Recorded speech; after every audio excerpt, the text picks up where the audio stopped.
And topping our news tonight, the Democratic National Convention wrapping up in Philadelphia tonight. We've heard from Hillary Clinton's husband, former President Bill Clinton, Vice President Joe Biden, President Barack Obama, and a long star-studded list so far. But tonight, Hillary Clinton is the much-anticipated headliner, accepting the party's nomination for President of the United States. ABC 7's Haley Wilgus and Alan Cohn are live in Philadelphia to tell us what we can expect in what is the most important speech of Clinton's political career. Haley, Alan? Good evening from the Democratic National Convention, day 4 here at the Wells Fargo Center, the final night, ending a week that has largely taken a positive tone.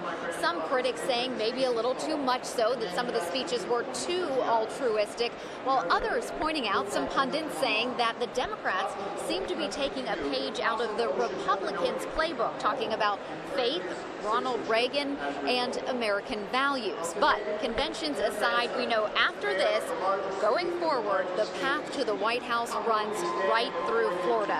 And some big names again at this morning's Florida delegation breakfast, including Howard Dean, also Eric Holder, and Jesse Jackson stopped by. He didn't address the delegation, but we did get a chance to ask him what issues are affecting Florida in this election.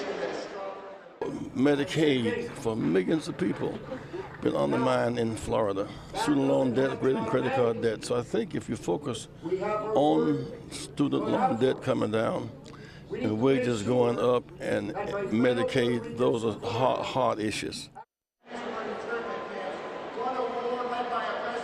Some issues that we might hear talked about tonight, but tonight, this is it. This is Hillary Clinton's night here at the Democratic National Convention. Her opportunity to make her case to the American people. Well, certainly President Obama teed it up for her last night. So the big question is, what does she need to do? I hope that she'll talk about things in enough detail that people can understand how are we going to manage an economy which is becoming increasingly globalized and technology driven, and still provide opportunities for all Americans to live the good life.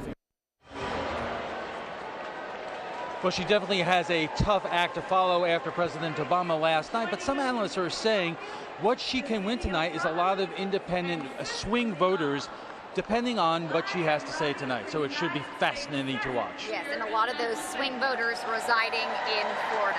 Absolutely. More on that at 11. Back to you. All right, Haley, Alan, thank you both. You can hear Hillary Clinton's acceptance speech here on ABC 7. ABC's News' coverage begins at 10 o'clock tonight. We'll bring you exclusive content of the convention as well immediately following in our late newscast. And make sure to check our social media pages as well for video updates there as well.